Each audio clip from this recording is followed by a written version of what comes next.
Et voilà. Alors, je vais vous demander de couper vos micros pour l'instant et au fur et à mesure, vous allez pouvoir enfin, vous les rallumerez en fonction des moments de participation. Hop. Alors, du coup, déjà, bienvenue à la masterclass. Donc, pour tous ceux qui viennent d'arriver une dernière fois, en bas à gauche, pardon, de votre écran, vous avez une petite bulle de conversation. Donc, merci d'inscrire votre nom, prénom et votre numéro de boutique. Et si vous êtes plusieurs, pensez à bien inscrire tout le monde. Alors, aujourd'hui, moi, je vous reçois pour la première masterclass de la saison, la première masterclass du back-office. Je ne sais pas si vous vous rappelez, mais pour ceux qui étaient là cet été, on avait fait les différentes techniques de vente et on avait travaillé sur l'indice de vente. Et on avait aussi la deuxième masterclass portée sur le taux de transformation. Et donc c'était plus axé KPIs, on va dire. Et cette saison, on s'est dit que ce serait peut-être sympa, et il y en a beaucoup d'entre vous qui nous l'ont demandé sur la saison dernière, de travailler un petit peu plus sur le client, le CRM, les profils clients, tout ça. Donc, avec Véronica, on a créé la masterclass d'aujourd'hui qui porte donc sur les typologies, les différentes typologies clients que vous pouvez rencontrer en boutique. Alors, bien évidemment, des typologies clients, vous imaginez, il y en a quand même quelques-unes. Donc, nous, on a décidé de cibler 8 typologies clients qui, je pense, sont les plus récurrentes dans le retail, en tout cas. Donc, on va d'abord essayer de comprendre ensemble l'importance, donc pourquoi c'est important de cerner les différentes typologies clients. Et ensuite, je vais vous présenter les 8 typologies clients qu'on a sélectionnées.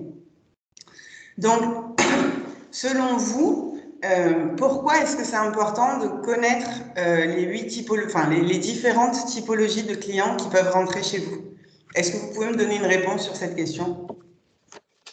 Par rapport au discours d'accroche qu'on aura, qui sera différent selon qu'elle soit, je sais pas, grande, petite. C'est ça une typologie pour toi? Alors, typologie, non. Pour moi, une typologie, ça va être plus porté sur le caractère de la personne. Mais du coup, c'est en effet pour pouvoir mieux cibler, donc que ce soit l'accroche, mais du coup aussi l'argumentaire et pour arriver à mieux, on va dire, adapter ton comportement, ton dialogue, ton argumentaire à la personne que tu as en face de toi. Donc du coup, pourquoi c'est important? Donc bien évidemment, comprendre le mode de fonctionnement de la personne que vous avez en face de vous et du coup pouvoir adapter l'approche commerciale adéquate à la personne que vous avez en face. Donc comme je vous disais, pardon, le discours, le comportement et la posture aussi à adopter, donc toute la gestuelle qui va suivre. Et c'est aussi pour pouvoir appréhender le bon déroulé de la vente. C'est-à-dire qu'à partir du moment où vous vous ajustez à la personne que vous avez en face de vous, du coup, vous allez forcément pouvoir, la vente va forcément être plus fluide parce qu'en termes de communication, vous serez sur la même longueur d'onde. Donc, comme on le dit toujours, la préparation fait tout pour la vente, bien évidemment. Et donc, l'intérêt de cerner la bonne typologie de chaque client, c'est de pouvoir adopter la bonne communication, donc au niveau du ton et du vocabulaire, la bonne posture et la bonne gestuelle, et bien évidemment, adapter votre argumentaire à cette personne. Comme vous le savez, quand on a un produit, on a différentes caractéristiques qui sont rattachées à ce produit, qu'elles soient techniques ou qu'elles soient plus mode ou plus sur la façon dont ça vous va ou sur la forme. Et du coup, il y a certaines typologies clients qui vont être plus sensibles au fait que, par exemple, le produit a été paru sur Instagram ou qu'il est paru dans un magazine. Il y en a d'autres qui vont être plus sensibles à l'aspect qualité-prix. Il y en a d'autres qui seront plus sensibles à l'aspect confort. Donc voilà, c'est ce genre de choses. Donc les 8 typologies à connaître, les 8 typologies qu'on a décidé de vous présenter aujourd'hui, ça va être le client convivial, le client économe, le client fashionista, le client je sais tout, le client pressé, le client râleur, le client autoritaire et le client indécis. Donc, ça va être les 8 catégories qu'on va voir aujourd'hui. Donc, bien évidemment, entretenir une relation avec votre client va être essentiel pour pouvoir sécuriser votre chiffre d'affaires. Et quel que soit votre poste, de toute façon, vous êtes amené à échanger avec vos clients quotidiennement. Donc, chaque interlocuteur va avoir un comportement et un tempérament différent. Et donc, l'idée ici, ça va vraiment être de s'adapter à chacun de ces interlocuteurs. Donc, on commence avec le client convivial. Vous verrez que chaque profil est... on a programmé chaque profil sur la même forme. Donc, on va d'abord voir la définition de la typologie. Ensuite, on verra ensemble comment reconnaître le profil. Et ensuite, on verra ensemble quel tempérament commercial à adopter avec eux. Donc, pour le client convivial, la définition, c'est que souvent, il parle avec beaucoup de souplesse. Il emploie des termes positifs. Il est empathique et tolérant. Et avec lui, vraiment, le côté relationnel et émotionnel va être très, très important. Donc, c'est vraiment le genre de personne avec qui vous allez pouvoir rentrer vraiment dans le personnel presque, avec qui vous allez vraiment échanger sur leur vie privée, sur les événements pour lesquels ils viennent faire leur shopping, mais aussi au-delà. C'est le type de client que vous allez revoir revenir de vacances et vous allez bien souvent enchaîner sur comment s'est passé vos vacances, comment s'est passé ses vacances. Ça va vraiment être ce type de client-là avec qui vous allez pouvoir construire une vraie relation. Donc, comment est-ce que vous reconnaissez le profil? Très simple, il utilise, comme je disais, du vocabulaire positif, il est très expressif, il est souriant, il a une gestuelle corporelle qui est ouverte, souvent il est à l'aise dans votre boutique, souvent ils font quelques blagues, enfin voilà, ils sont assez faciles de communiquer avec eux. Donc, vous allez souvent entendre des phrases comme « c'est normal, je comprends bien, je suis tout à fait d'accord sur ce point, pas de problème, je comprends ». Voilà, c'est vraiment le genre de choses, il va toujours essayer d'être très arrangeant avec vous. Donc, le tempérament commercial à adopter, tout simplement déjà, n'abusez surtout pas de sa patience et faites toujours les choses dans les règles, c'est-à-dire que oui, il est souple, entre guillemets, mais ça ne veut pas dire qu'il va falloir en abuser de votre côté. Après, naturellement, comme je vous disais, comme c'est quelqu'un d'assez sympa, du coup, vous allez forcément vouloir, dans tous les cas, lui plaire et vous allez toujours vouloir aller the extra mile, comme on dit, pour pouvoir le satisfaire dans tous les cas. Donc, soyez toujours transparent et honnête avec lui ou avec elle et créez un climat détendu parce qu'il a besoin vraiment d'une relation sereine. Il vient en boutique pour se faire plaisir, il vient parce qu'il a envie de vous voir, il vient parce qu'il vous apprécie. Des fois, c'est le type de client qui va juste passer dans la boutique pour prendre de vos nouvelles sans forcément vouloir acheter. Donc voilà, n'hésitez pas à offrir tout ce qui est limonade, un petit verre d'eau quand il arrive, ce genre de choses. Et ensuite, évitez de lui poser trop de questions ou d'être trop invasif. De toute façon, la relation va se faire avec lui au fur et à mesure du temps. Donc, ensuite, on a le client économe. Donc, le client économe, par définition, fait attention à son budget. Il cherche toujours le meilleur prix, il est très attentif à tous les petits détails, il est très méticuleux, il est à l'affût des remises et des promotions.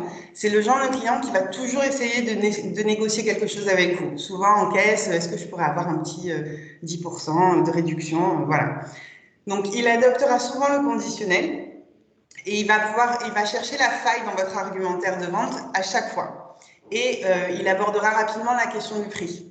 Donc, à savoir combien ça coûte, si je retire cette pièce, à combien ça me revient, est-ce que vous proposez des remises pour vos clients fidèles, est-ce que vous pouvez me faire 10% supplémentaire, est-ce que je peux avoir un petit geste commercial. Enfin, voilà, c'est vraiment le client qui va essayer à chaque fois d'essayer de grappiller des petits euros par-ci par-là. Donc, le tempérament commercial à adopter, très simplement, faites une excellente découverte des besoins et des envies avec lui, parce que du coup, votre argumentaire doit être béton. Vous devez toujours lui faire bien comprendre la relation entre qualité-prix pour chaque pièce que vous lui présentez, de manière à ce que lui, dans sa tête, ce soit justifié le prix que vous demandez pour l'article qu'il aura choisi.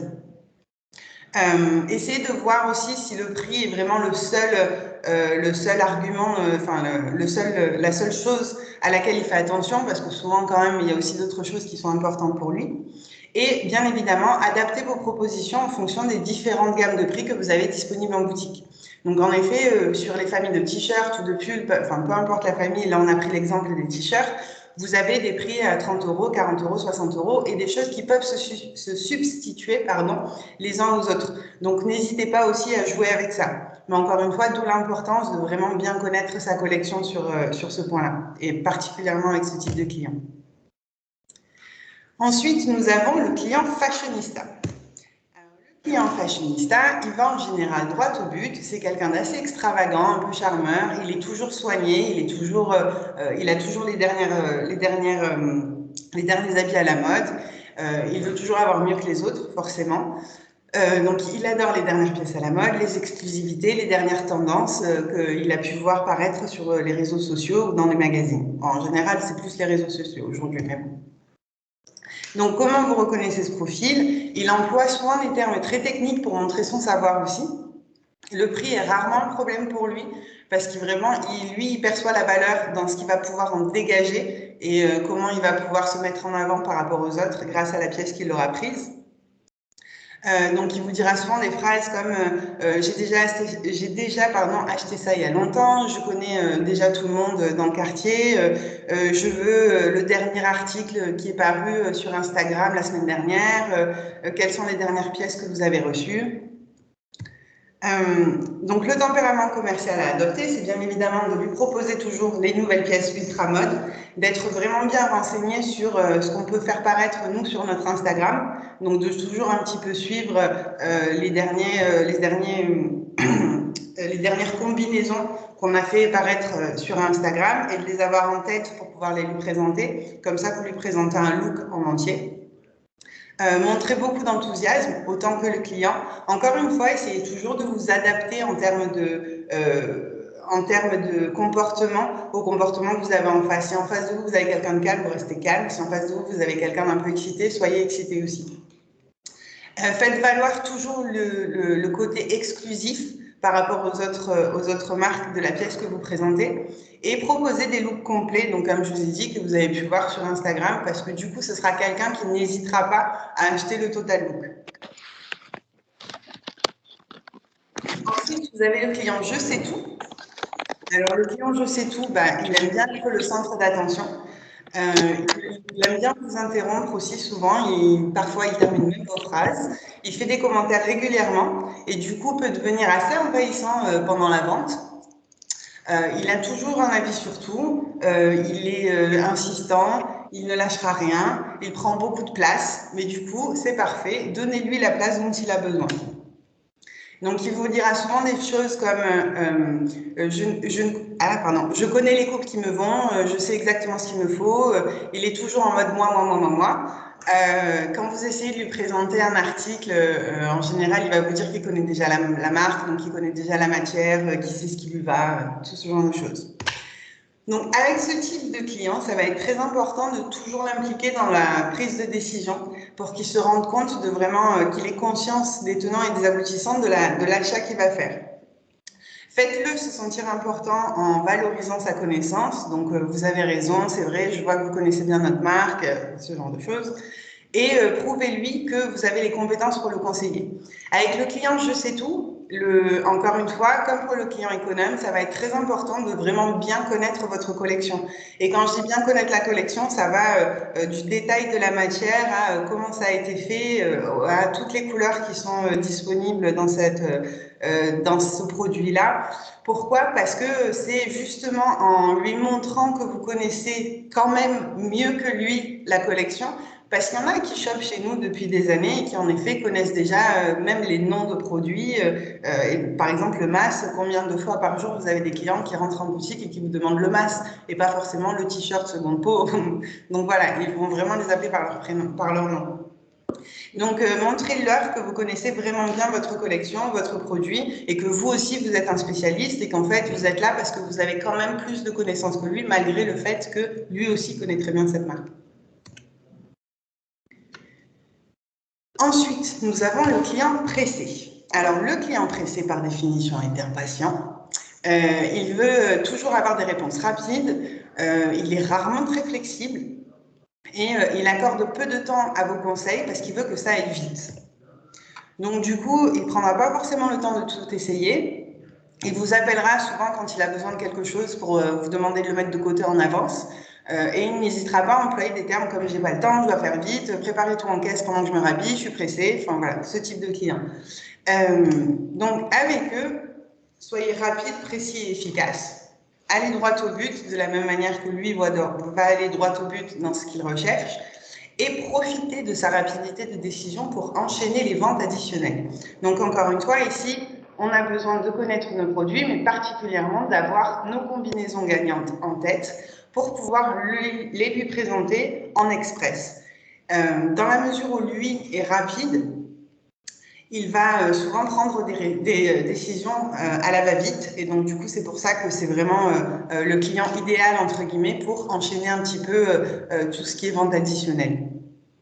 Par contre, soignez vraiment votre relation avec ce client-là. Encore une fois, soyez transparent le plus possible avec eux parce que bien souvent, une fois qu'il a compris, une fois qu'il a trouvé le service dont il a besoin, ben, du coup, il n'aura pas le temps d'aller chercher ailleurs en fait. Donc, c'est quelqu'un qui peut devenir un client très fidèle, même si votre temps avec lui est entre guillemets limité parce qu'il sera toujours pressé et il n'aura jamais le temps. Ensuite, le client râleur.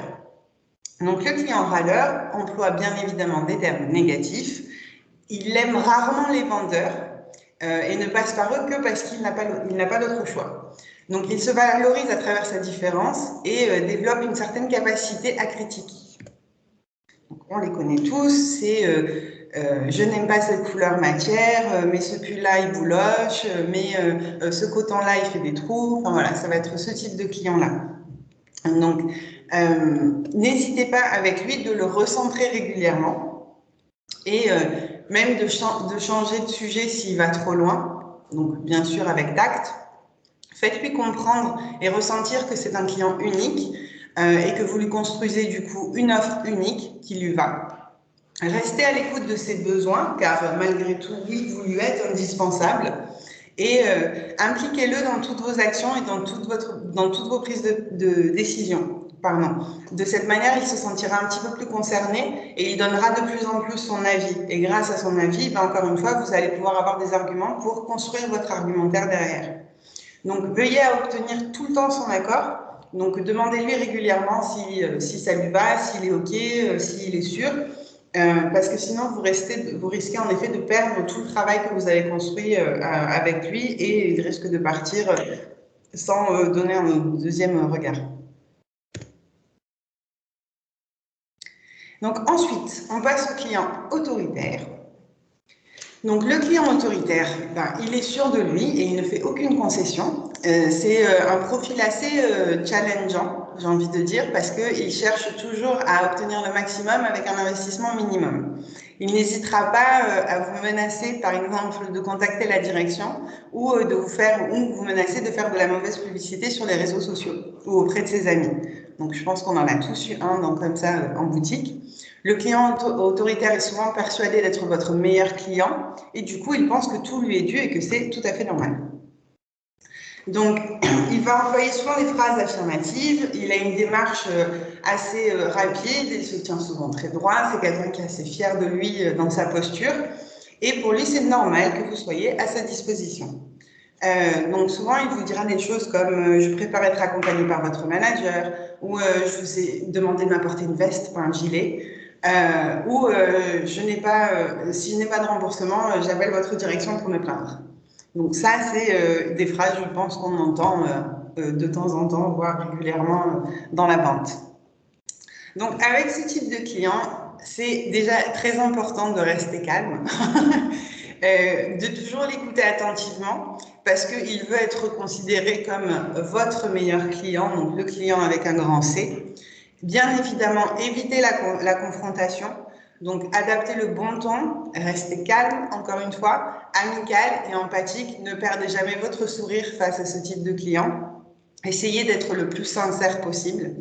Faites des explications courtes, allez droit au but là aussi, parlez du rapport qualité-prix, montrez aussi votre savoir bien évidemment sur les produits, reformulez ces demandes pour être toujours sûr d'avoir vraiment bien compris ce qu'il recherche et pour lui donner un petit peu plus d'importance aussi parce que ça le valorise de voir que vous avez vraiment écouté ce qu'il veut et terminez toujours l'échange sur une note positive. Et c'est ça qui le fera revenir. Mais encore une fois, l'atout principal ici, ça va être le calme, le sourire et l'empathie. Ensuite, notre dernier profil, ça va être le client indécis. Donc, le client indécis, c'est le client qui a peur de tout et qui hésite sur tout. Il va s'accrocher à tous les petits détails pour vous les faire valider. Il a peu confiance en lui et du coup, il a besoin d'être conseillé. Il a besoin d'avoir une expertise venant de vous pour pouvoir prendre ses décisions finales. Donc ici, vous êtes absolument indispensable à la vente. Le client indécis recherche la meilleure solution adaptée à son désir et donc il a besoin d'être accompagné. Donc, comment reconnaître ce profil? Très simple, hein. Il posera énormément de questions. Il va vous tester surtout pour voir si vous avez une confiance dans ce que vous racontez. Donc, il utilisera des phrases comme « Est-ce que vous êtes sûr de la qualité? Et si ça ne va pas, qu'est-ce que je peux faire? Est-ce que vous êtes sûr de la couleur? Est-ce que vous êtes sûr de la forme? Je suis pas sûre. » Ou alors, ça va être « Je ne suis pas sûr de… » Donc, voilà, c'est des petites phrases comme ça et c'est comme ça que vous pourrez le reconnaître. Donc, essayez de détecter tous ces doutes. Et bien évidemment, apportez-lui des réponses, montrez-lui des signes de confiance, valorisez-le et encouragez-le dans ses choix. Demandez-lui toujours ce qu'il en pense avant de donner votre avis, comme ça vous pouvez aussi adapter votre réponse à ce qu'il vous dira. Par exemple, il y a certaines choses où vous allez vous dire bon, moi personnellement j'aime pas sur lui, mais si la personne aime, dans la mesure où c'est quelqu'un d'indécis et que c'est difficile de lui faire aimer quelque chose, n'hésitez pas à l'encourager dans ses choix à lui. Après, si c'est vraiment horrible, bien évidemment vous êtes là pour être le plus honnête possible, on est d'accord. Donc faites preuve de transparence. Soyez bien évidemment clair sur notre politique commerciale, donc comment se passent les retours, comment se passent les avoirs et dans quelles conditions on fait exceptionnellement des remboursements. Positionnez-vous en tant qu'expert et guidez le client doucement mais fermement vers la solution. Écoutez-le, essayez de poser plutôt des questions en entonnoir de manière à pouvoir cerner ses désirs de manière un petit peu plus précise. Et avec ce type de client-là, les premiers contacts vont être essentiels parce que si vous arrivez à le convaincre une fois, vous pouvez être sûr que ça deviendra un client fidèle et qui viendra vous voir, vous spécifiquement, en boutique à chaque fois, pour chaque visite. Et potentiellement, les fois où il passera et vous n'êtes pas là, il préférera repasser plutôt que de reconstruire cette relation-là avec quelqu'un d'autre. Donc, voilà pour nos 8 typologies clients. Après, gardez en tête que vous avez certaines typologies qui peuvent se mixer les unes aux autres. Moi, je sais par exemple que j'avais une cliente quand je travaillais sur Londres. Ouais. Quand je travaillais sur Londres, j'avais une cliente qui était typiquement le croisé entre la fashionista et le je sais tout. Et c'est vrai que souvent, ces deux profils-là vont ensemble. Parce que c'est une fashionista, elle est forcément très aguerrie, on va dire, sur tout ce qui est mode, sur les dernières pièces, sur les dernières collections des différentes marques. Et donc forcément, ça la rejoint dans un moi, je connais déjà toute la mode, je connais ce qui sort aujourd'hui, je connais ce qui est trendy en ce moment, je sais ce qui se fait, je sais ce qui se fait pas. Donc, avec ce type de profil-là, ça va être très important, encore une fois, d'être au top en ce qui concerne votre propre expertise à vous.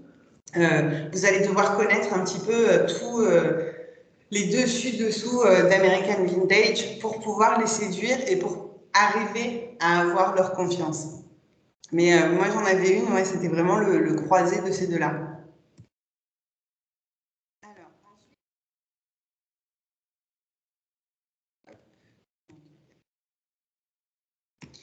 Donc, pour info, sur le cloud, on a donc dans France Business Technique de vente et le point 1 client, vous pourrez aller voir, on a un dossier training que vous pouvez imprimer assez facilement et mettre dans votre stockroom aussi, qui reprend les typologies clients mais par pays cette fois-ci. Donc, parce que chaque culture a sa spécificité aussi. Par exemple, vous ne servirez pas un client russe de la même manière que vous servirez un client américain, ou vous ne servirez pas un client chinois de la même manière que vous servirez un client qui vient du Qatar, par exemple. Donc, particulièrement pour des régions comme la PACA, ouais, ou dans des villes comme Paris ou encore comme Londres, bien évidemment, vous avez souvent différents types et différentes nationalités. Et par exemple, les Chinois, c'est des personnes qui vont être un petit peu plus difficiles à approcher parce qu'ils ont plus ce côté, le vendeur est là pour eux, c'est un peu, pas forcément dénigrer le vendeur, mais disons qu'il ne leur accorde pas autant d'importance que ce qu'un Américain ou un Européen va pouvoir leur accorder. Pareil, les Russes, ce sont des gens qui sont très froids au premier abord et ça va prendre plusieurs visites avant d'arriver à les, on va dire, à les réchauffer. Donc voilà, c'est des petites choses qui prennent du temps. Mais du coup, vous pourrez trouver ce profil un petit peu client par nationalité, ce qu'ils aiment bien. Donc n'hésitez pas à vous servir de ça aussi. Voilà. Ensuite, je me suis dit, comme on a le temps, qu'on allait pouvoir faire un petit jeu ensemble. Donc, à savoir, tout le monde connaît le ICA. Enfin, du moins, j'espère que tout le monde connaît le ICA en pétunia. C'est un article qui coûte 110 €. Et donc, en termes de matière, il est très doux. Il est épais, il a l'extérieur en coton émérisé, l'intérieur brossé, c'est l'effet qui est donné au coton.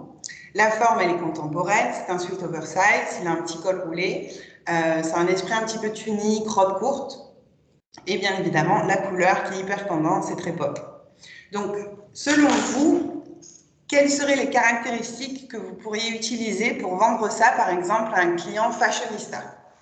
Alors, rallumez vos micros et tout le monde participe.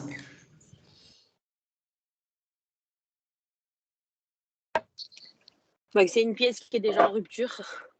C'est une pièce qui est déjà en rupture. On a pris le bon exemple, j'aime bien. Je le changerai pour jeudi, merci. Je ne savais pas que vous étiez déjà en rupture dessus. Mais ouais, moi, si ça, on j'en devait... ai plus, il n'y en a plus à l'usine. Bon, si on devait quand même faire l'exercice, du coup. C'est dans cette idée-là, en fait, c'est de leur dire qu'il y a très peu de pièces, que c'est une pièce qui plaît énormément et que s'ils attendent, en fait, pour l'acheter, il n'y en aura plus. Mais c'est réel, hein, ce qu'on dit. Enfin, c'est pas pour vendre. Les pièces phares, au bout d'un mois et demi, en fait, il n'y en a plus. Tout à fait. Mais du coup, pour un client fashionista, c'est un petit peu la pièce de rêve, on est d'accord? C'est ça. Donc, pour moi, c'est le bon argument. Vous auriez un autre argument pour la fashionista? On peut leur dire que c'est une pièce intemporelle qui est dans la tendance. On est sur du old school, de l'oversize, ça va sur les robes, sur du slim. C'est vraiment une pièce phare quoi, qui va à tout le monde, intergénérationnel même. Ouais. Il me manque encore un argument pour cette... Je dirais que pour moi, c'est une pièce qu'on peut associer à plusieurs styles différents.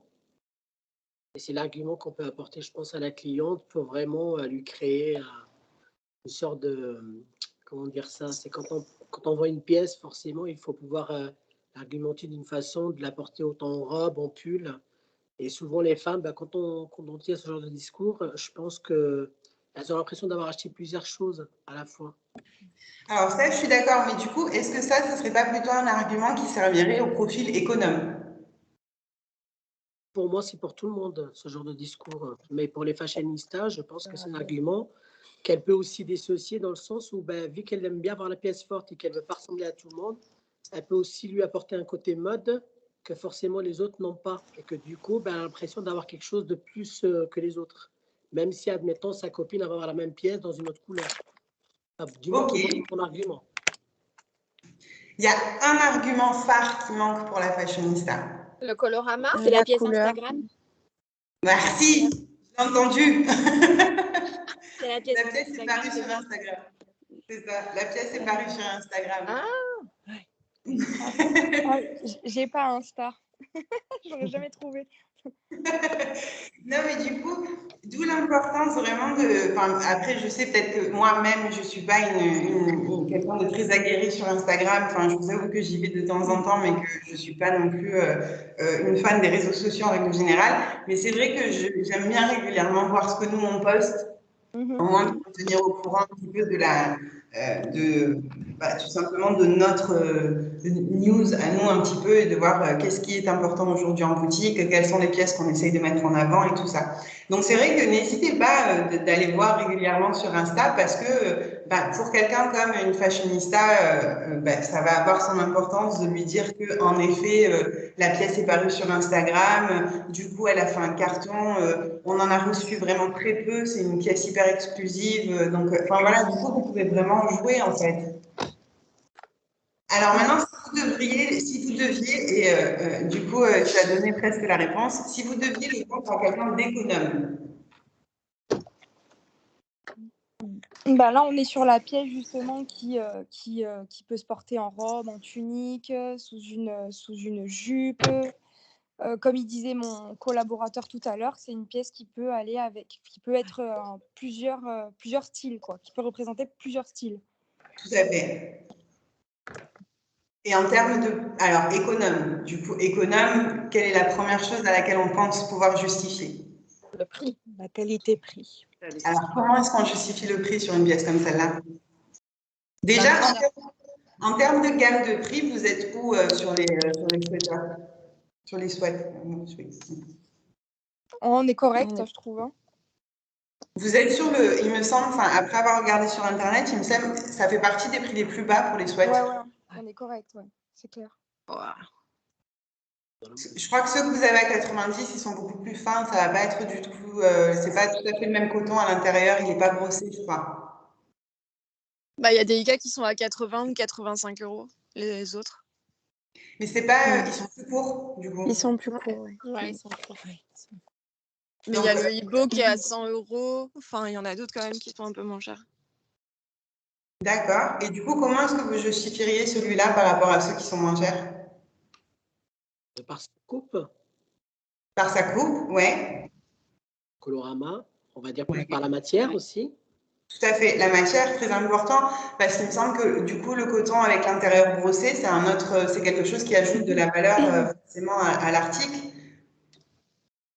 Et du coup, vous pouvez le faire toucher aussi, parce que l'intérieur de ce pull, de ce dulica, ce ne sera pas le même que l'intérieur. On a vraiment l'impression d'être dans un doudou quoi, quand on porte ça. Parce qu'il y a 8 bacs dulica et ça permet de filtrer tout.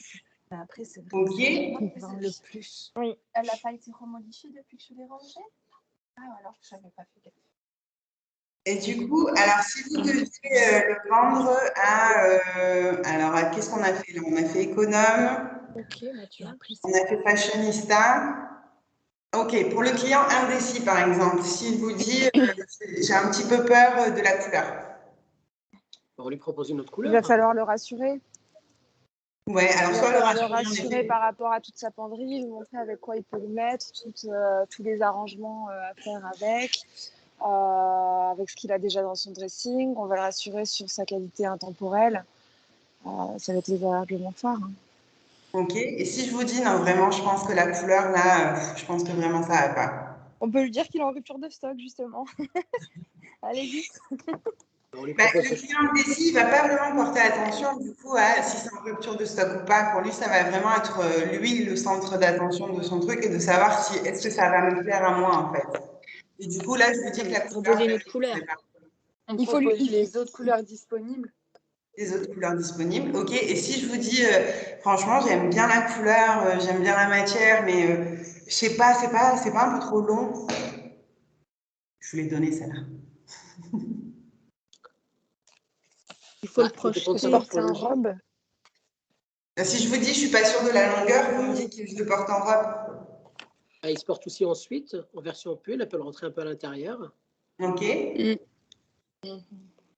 Et vous oui, on lui propose l'autre qui est plus court. C'est ce que j'allais dire. Est-ce que vous n'auriez pas par hasard une autre version plus courte?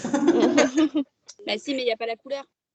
Alors, il n'y aura pas forcément la couleur, mais du coup, c'est quand même une option que vous pouvez lui présenter. Parce que elle n'est pas confortable avec la longueur et peut-être du coup que la couleur, c'était pas son truc. Ou elle se rendra compte qu'elle a vraiment un coup de cœur sur la couleur et que finalement, après avoir essayé le court, en fait, non, c'est le long qu'il faut. Donc voilà. Est-ce que vous avez, après sur les autres types de profils, je pense que c'est plus une question aussi de de tempérament. Là, je vous ai pris vraiment les 3 profils sur lesquels l'argumentaire en soi et les caractéristiques produits vont avoir une influence directe sur la personne que vous avez en face. Donc, encore une fois, la fashionista, le je sais tout, l'économe, où vraiment, il faut... L'idée, c'est de ne pas forcément sortir toutes les caractéristiques du produit d'un coup, mais de sélectionner les caractéristiques qui vont vraiment influencer le profil que vous avez en face de vous. Un client économe, il va s'en foutre que c'est paru sur Instagram, par exemple. Ça ne va pas être son truc. Lui, ce qu'il veut, c'est de s'assurer que la qualité, le prix, qu'il paye vraiment quelque chose qui est, que le prix est justifié par rapport à la matière, par rapport à la couleur, par rapport à la pièce. Mais le fait que c'est paru sur Instagram, il s'en fout en fait. Alors que le client fashionista, l'apparition sur Instagram, elle va être décisive. Donc voilà, c'est vraiment d'arriver à vous faire prendre conscience que tout le monde n'a pas besoin de tout savoir sur le produit, mais qu'il faut au contraire vraiment se fixer sur les arguments qui vont faire pencher la balance en fonction de la personne que vous avez en face de vous. Du coup, est-ce que vous avez des questions sur cette première masterclass ?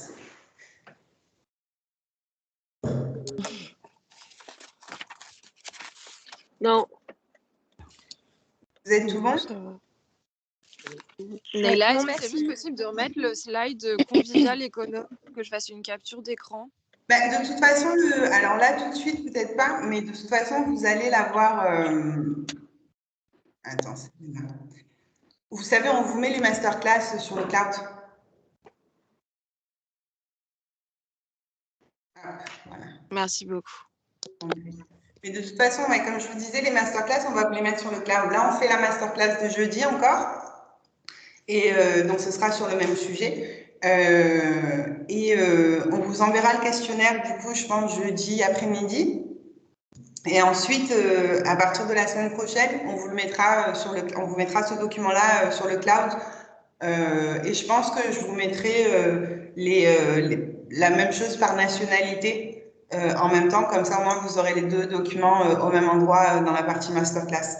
Donc, je vous le mettrai dans le focus retail, l'endroit où est-ce que vous pouvez le trouver. Et sur les prochaines masterclass, on gérera plutôt les objections et les clients difficiles. C'est-à-dire qu'on partira sur comment gérer l'objection c'est trop cher, qui je pense peut aider. Et ensuite, la gestion des clients difficiles, parce que je sais que ça aussi, c'était quelque chose qui nous avait été demandé cet été. Donc, c'est le programme pour la prochaine masterclass BO. Normalement, vous avez les...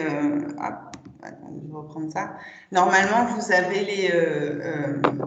comment ça s'appelle? Le rétro-planning qui est disponible aussi sur le cloud, auquel vous avez accès pour avoir toutes les masterclass qui vont être faites cette saison. Voilà pour moi aujourd'hui. Donc, si vous avez des questions, n'hésitez pas. Et si vous n'avez pas de questions ou si les questions viennent plus tard, la conversation reste ouverte jusqu'à jeudi, du coup, parce qu'on n'a créé qu'un seul lien pour les 2 masterclass. Donc, n'hésitez pas à poser des questions sur le lien. Je pense que ça peut servir à tout le monde aussi d'avoir la réponse derrière. Le jeudi, c'est la même que celle qu'on vient de faire aujourd'hui.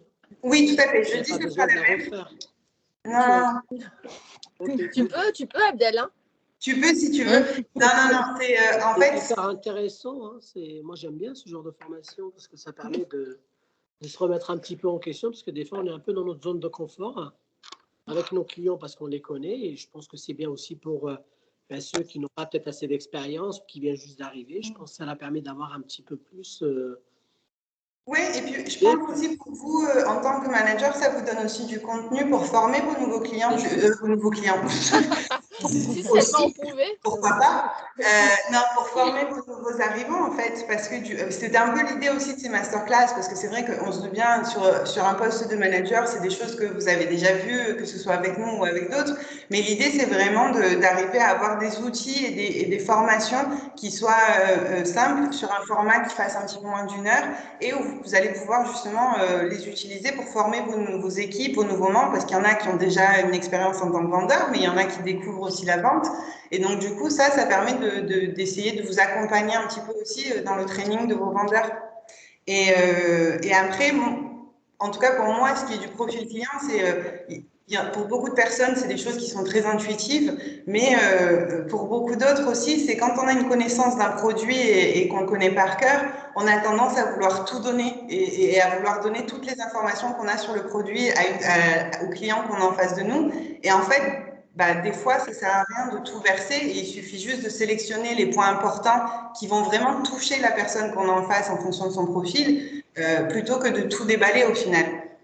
Donc, c'est bien aussi des fois de pouvoir pointer le petit truc qui va les faire changer et du coup appuyer là-dessus et qui va les faire du coup passer à la vente. D'ailleurs, Néla, si dans les clients difficiles, tu pouvais mettre les clients qui ne parlent pas. Les clients qui ne parlent pas. Tout à fait. On peut y penser. C'est vrai qu'ils sont, ouais, ça va pas être facile. Mais souvent, ça va être comment essayer de les approcher. Enfin, pour moi, les clients qui ne parlent pas, il faut les approcher surtout, sauf sur de la vente. C'est-à-dire que vous les approchez sur le temps, vous les approchez sur, je sais pas, ceux qui sont en train de porter, vous enchaînez sur une conversation hyper personnelle qui n'a rien à voir avec le produit, je pense. Hein. Parce que c'est des gens qui sont fermés, donc il faut d'abord essayer de les ouvrir un petit peu sur le plan personnel, et après, vous pourrez les accompagner sur de la vente, mais ouais. Puis, Même des fois, quand ils passent en cabine, ils ne parlent pas. On essaiera d'y penser, ouais. Après, ça peut être aussi un jeu de switch ta vendeuse et vois s'il y en a une qui arrive à la débloquer. Mais ouais, des fois, il suffit juste de ça. Mais on y réfléchira, ouais. Je vais essayer de voir si on peut l'ajouter dans nos profils, ça. Mais ça marche. Vous avez d'autres questions ou d'autres recommandations, du coup? Non. Merci. Tout bon? C'est tout bon. Allez, mais c'est parfait. Du coup, comme ça, il vous reste 20 minutes pour votre boutique, c'est parfait.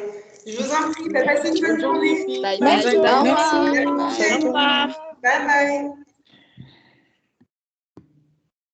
Bonne journée. Bonne journée.